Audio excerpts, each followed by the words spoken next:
ദൈവപിതാവിൻ്റെ സ്നേഹവാത്സല്യവും ക്രിസ്തുവിൻ്റെ കൃപാകടാക്ഷവും പരിശുദ്ധാത്മാവിൻ്റെ നിറവും നിങ്ങളിൽ സമൃദ്ധമായി ഉണ്ടാകട്ടെ.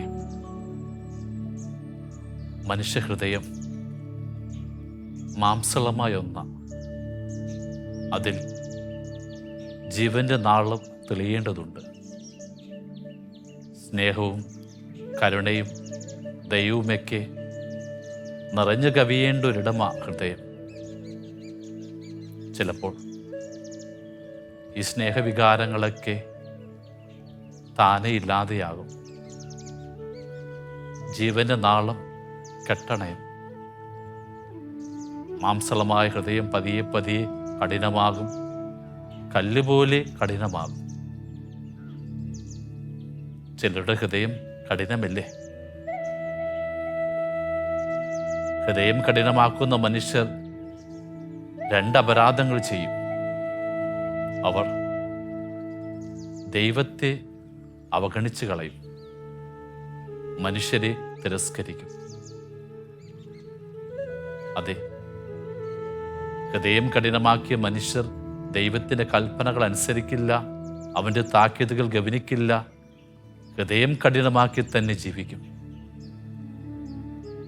ഇവർ വേദനിക്കുന്ന മനുഷ്യരുടെ നൊമ്പരം കാണില്ല. അവരുടെ മുറിവുകൾ കണ്ടിട്ടും കാണാതെ സ്വാർത്ഥമായി കടന്നു പോകും. ചില മനുഷ്യരിങ്ങനെയാണെന്നേ, ഫറവോയെ പോലെ. അതെ, ബൈബിൾ ഫറവോയെ വിശേഷിപ്പിക്കുന്നത് ഹൃദയം കഠിനമാക്കിയ മനുഷ്യനെന്നാണ്. He hardened his heart. 20 പ്രാവശ്യമെങ്കിലും ബൈബിളിൽ അങ്ങനെ ഒരു വർണ്ണനയുണ്ട്. പുറപ്പാട് പുസ്തകത്തിൽ 10 പ്രാവശ്യമെങ്കിലും അവനെക്കുറിച്ച് പറയുകയാ, അവൻ ഹൃദയം കഠിനമാക്കിയെന്ന്. അവനും ചെയ്തത് ഈ 2 അപരാധങ്ങളാണ്.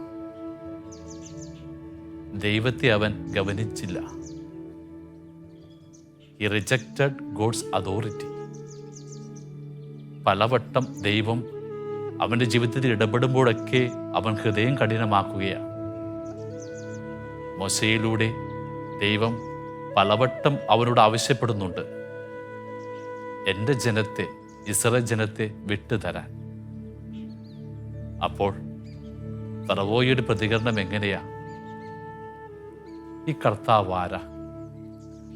അവൻ്റെ വാക്ക് കേട്ട് ഞാൻ എന്തിന് ഇസ്രായേൽ ജനത്തെ വിട്ടുകൊടുക്കണം? കർത്താവിനെ എനിക്കറിഞ്ഞുകൂടാ, ആകയാൽ ഞാൻ ഈ ജനത്തെ വിട്ടുകൊടുക്കില്ല. ദൈവത്തിനെതിരെ ഹൃദയം കഠിനമാക്കിയ മനുഷ്യൻ. ഇന്നും ഒരുപാട് മനുഷ്യരുണ്ട്, ദൈവത്തെ അവഗണിക്കുന്നവർ. ദൈവമില്ല എന്ന് വിചാരിച്ച് ഹൃദയം കഠിനമാക്കി ജീവിക്കുന്നവർ. ഓർക്കണം, ഫറവോ ചെയ്ത 2ാമത്തെ അപരാധം മനുഷ്യരുടെ വേദന അവൻ കണ്ടില്ല എന്നതാണ്. ഇസ്രായേൽ ജനത്തിൻ്റെ അടിമത്തത്തിൻ്റെ നൊമ്പരങ്ങൾ കാണാതെ ഹൃദയം കഠിനമാക്കിയൊരു മനുഷ്യനാണ്. ഇസ്രായേൽ ജനത്തിൻ്റെ മാത്രമല്ല, സ്വന്തം ഈജിപ്ത് ജനത്തിൻ്റെ നൊമ്പരം പോലും അവൻ തിരിച്ചറിഞ്ഞില്ല.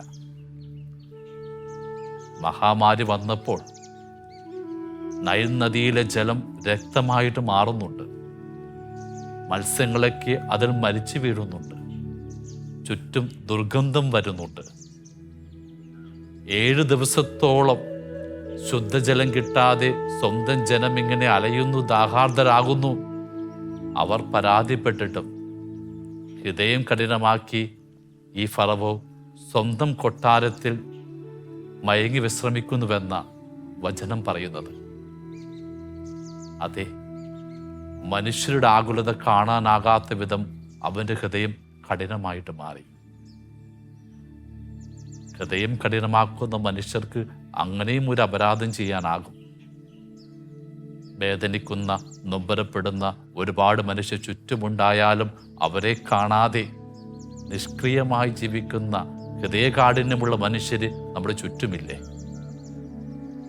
അതെ, ഹൃദയം കല്ലുപോലെ കഠിനമായ നാം ദൈവത്തെ തള്ളിപ്പറയും, മനുഷ്യരെ അവഗണിക്കും.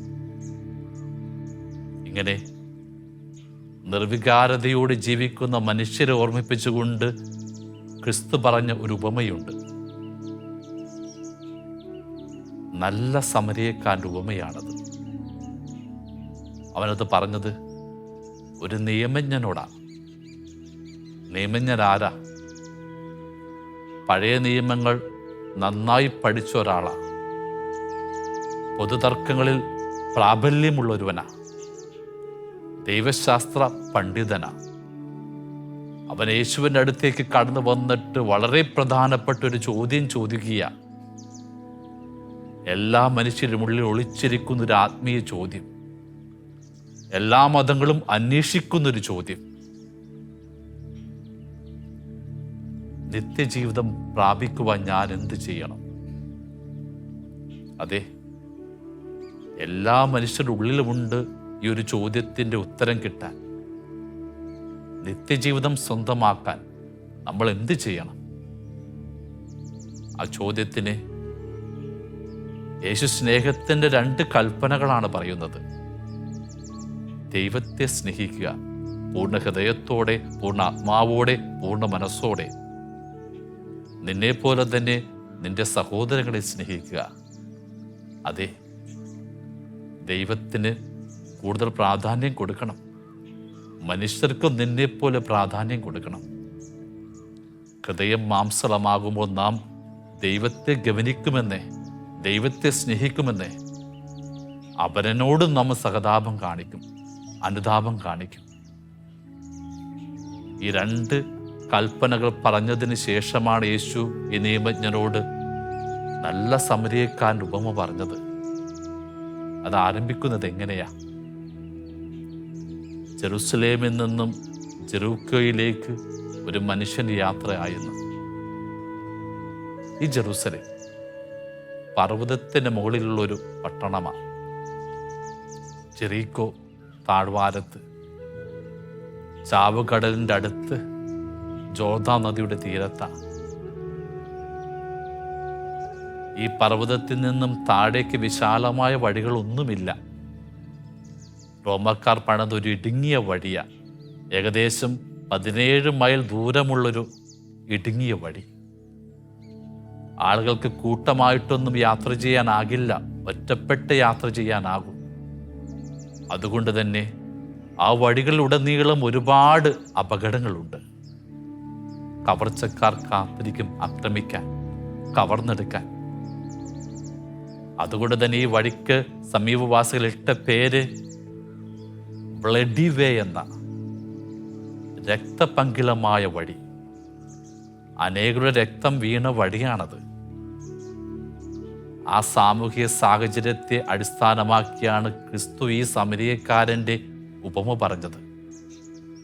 ഒരു മനുഷ്യൻ യാത്രയാകുന്നു, കവർച്ചക്കാർ അവൻ ആക്രമിക്കുന്നു, മുറിപ്പെടുത്തുന്നു, കവർന്നെടുക്കുന്നു, പോകുന്നു. അവന് മുറിവേറ്റ് കിടക്കുന്നൊരു മനുഷ്യൻ. ആ വഴിയിലൂടെ 2 പേർ യാത്രയാകുന്നുണ്ട്, ഒരു പുരോഹിതനും ലേവിയും. പുരോഹിതൻ ദേവാലയ ശുശ്രൂഷകനാ, ലേവി ആത്മായ ശുശ്രൂഷകനാ. ദൈവിക കാര്യങ്ങളിൽ ശ്രേഷ്ഠരായ 2 മനുഷ്യരാ. അവർ ഈ മുറിവേറ്റ മനുഷ്യനെ കണ്ടിട്ടും നിർവികാരരായി കടന്നുപോയി എന്നതാ നമ്മളെ വല്ലാതെ ആകുലപ്പെടുത്തുന്നൊരു ചോദ്യം. എന്തുകൊണ്ടാ അവർ ഈ മുറിവേറ്റ മനുഷ്യനെ കാണാതെ പോയത്? എന്തുകൊണ്ടാ അവർ സഹാനുഭൂതിയും കരുണയും കാണിക്കാതെ പോയത്? അവരുടെ ഹൃദയം കല്ലായതുകൊണ്ടാണോ? നിർവികാരമായതുകൊണ്ടാണോ? അവർക്ക് പറയാൻ ഒരുപാട് ന്യായവാദങ്ങൾ ഉണ്ടാകാം. ഒരുപക്ഷെ തിരക്കാണ്, വീട്ടിൽ പ്രിയപ്പെട്ടവർ കാത്തിരിക്കുകയാണ്, ദൈവിക ശുശ്രൂഷ കൃത്യസമയത്ത് ചെയ്യണം, വിശ്വാസ സമൂഹം കാത്തിരിക്കുകയാണ്. ഇതെൻ്റെ ഉത്തരവാദിത്വമല്ലല്ലോ, പോലീസ് വരട്ടെ. ഇവനെ മുറിവ് വെച്ച് കെട്ടേണ്ടത് വൈദ്യരല്ലേ, ഞാനല്ലല്ലോ. ഒരുപക്ഷെ ഇത് തന്നെ എൻ്റെ മുമ്പിൽ ഒരു അപകടമാണെങ്കിലോ, ഞാനും ആക്രമിക്കപ്പെട്ടാലോ?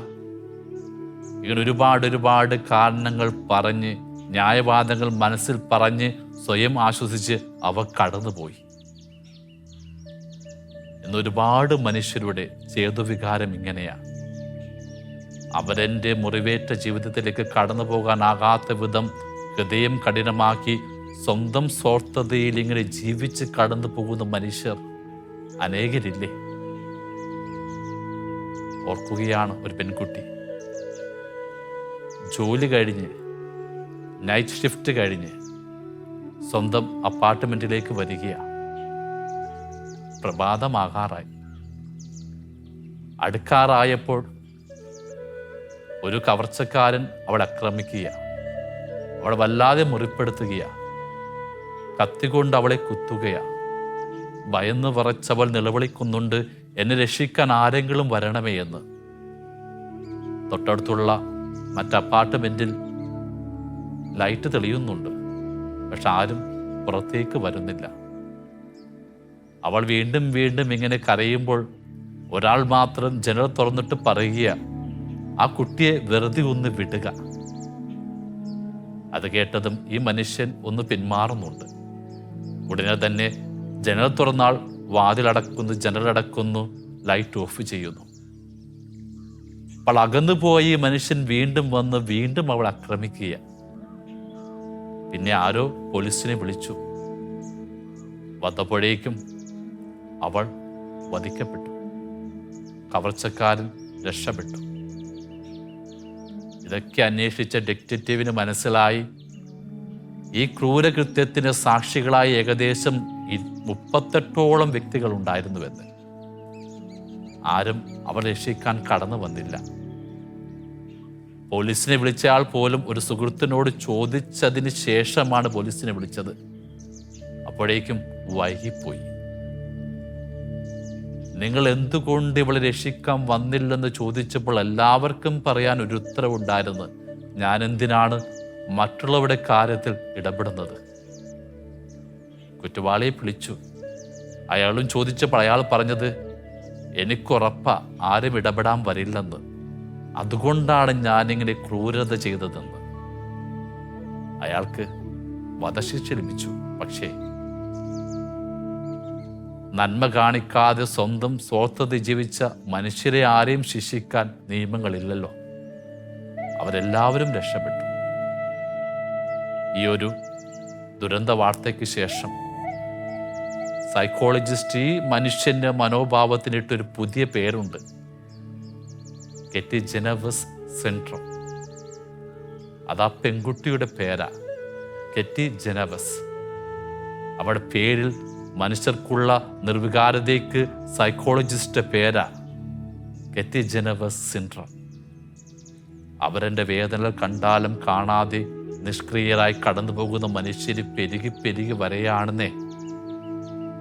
പ്രളയം വന്നാലും അഗ്നിമഴ പെയ്താലും യുദ്ധമുണ്ടായാലും നമ്മളൊക്കെ TV തുറന്ന് ക്രിക്കറ്റ് കണ്ട് ആസ്വദിച്ചു കൊണ്ടിരിക്കുകയല്ലേ.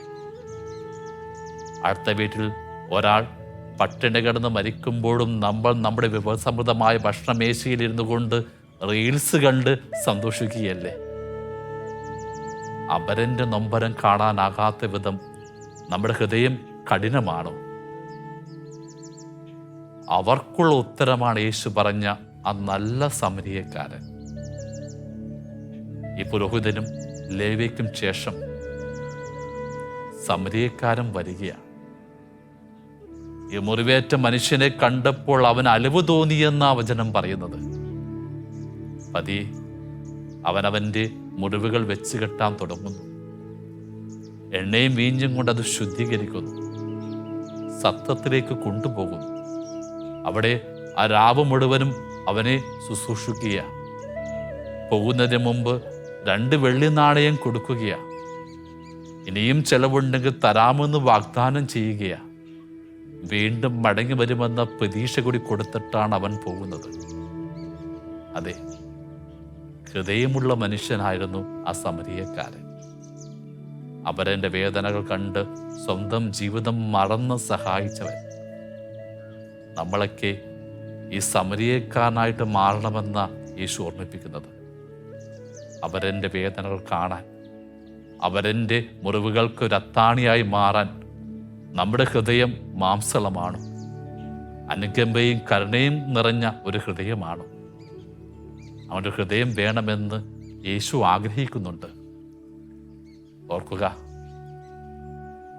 ദൈവത്തിനൊരു ഹൃദയമുണ്ടെന്ന് ഓർമ്മിപ്പിക്കാനല്ലേ ആ ദൈവത്തിൻ്റെ പുത്രൻ ഈ ഭൂമിയിലേക്ക് കടന്നു വന്നത്.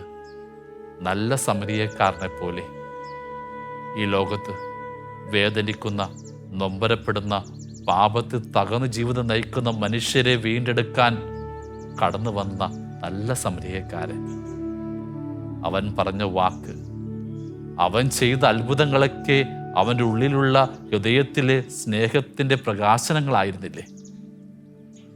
നല്ല സമരിയക്കാരൻ ഉപമ പോലും ഹൃദയമുള്ളൊരു മനുഷ്യനെക്കുറിച്ച്, ഹൃദയമുള്ളൊരു ദൈവത്തെക്കുറിച്ചുള്ള ഓർമ്മപ്പെടുത്തലല്ലേ? അവരൻ്റെ വേദന കാണുമ്പോൾ, അവരൻ്റെ രോഗം കാണുമ്പോൾ, അവരൻ്റെ വിശപ്പ് കാണുമ്പോൾ അവൻ്റെ ഉള്ളിലുള്ള സ്നേഹം അത്ഭുതമായിട്ട് പുറത്തു വരികയാണ്. അന്തൻ അവൻ കാഴ്ച കൊടുക്കുന്നുണ്ട്, കൂനുള്ളവനെ അവൻ നിവർത്തുന്നുണ്ട്, കുഷ്ഠരോഗിക്ക് ശുദ്ധി കൊടുക്കുന്നുണ്ട്. ഇതൊക്കെ അവൻ ചെയ്തത് അവൻ്റെ ഉള്ളിലുള്ള നന്മ, കരുണ അത്ഭുതമായിട്ട് പുറത്തേക്ക് വന്നപ്പോഴാണ്.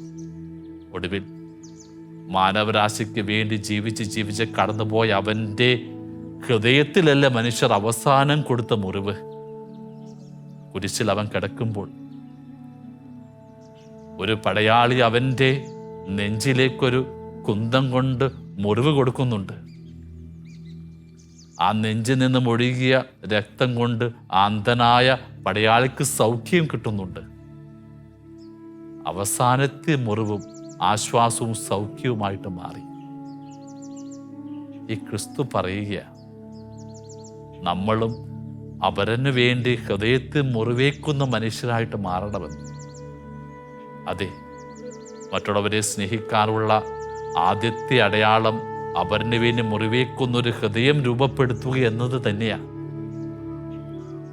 ഇതാ ഹൃദയമുള്ളൊരു ദൈവം നമ്മോട് പറയുന്നു, കുറെ കൂടി അലിവുള്ള മാംസളമായ ഹൃദയം രൂപപ്പെടുത്താൻ.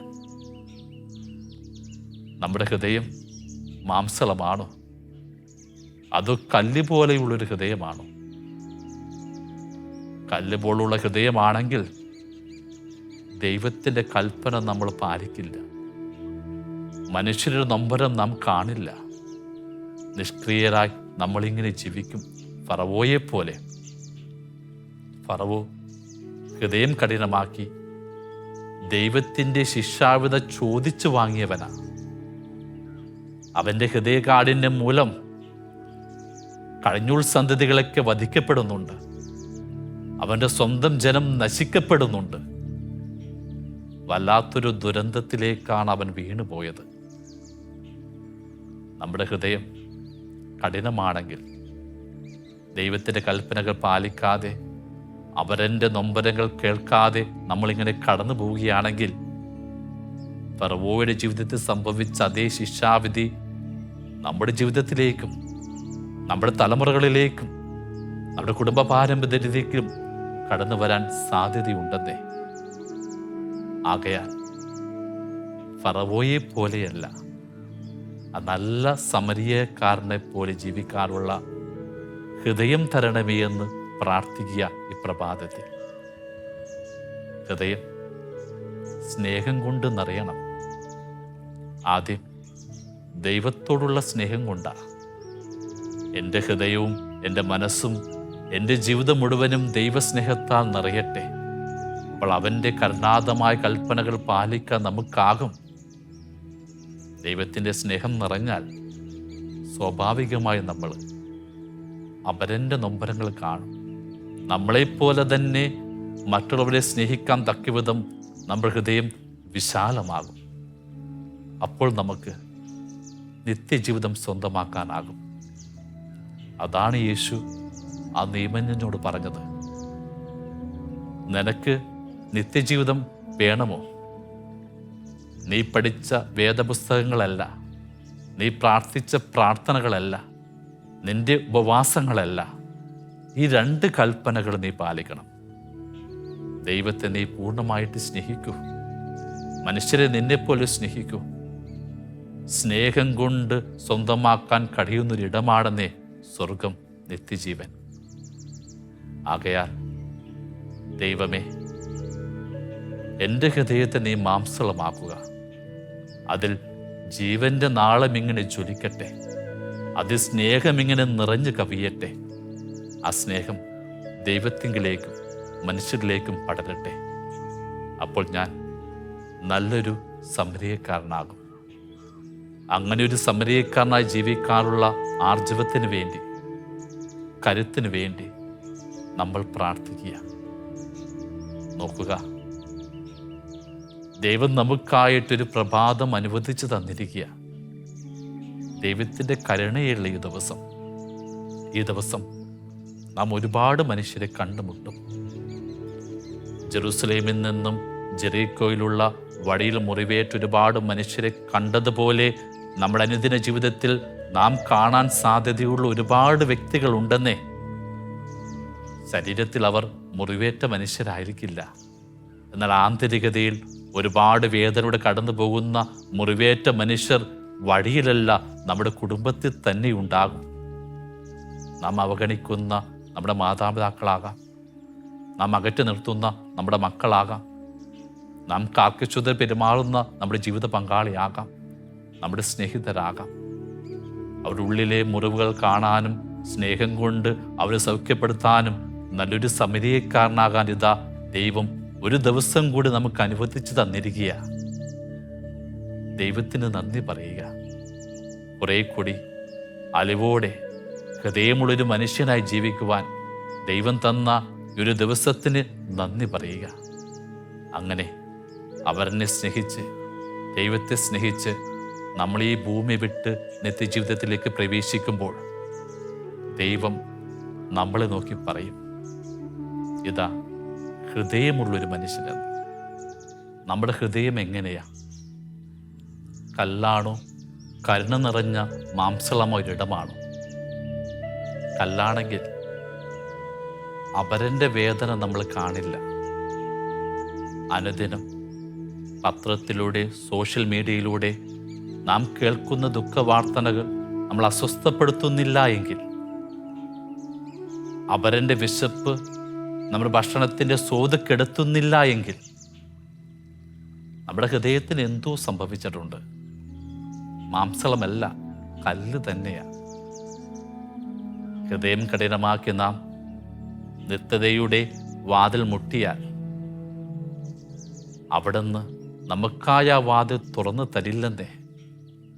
കാരണം ഈ വഴിയാത്രയും മുറിവേറ്റ പല മനുഷ്യരെയും കാണാതെ കടന്നു വന്ന മനുഷ്യരാണ് നമ്മൾ.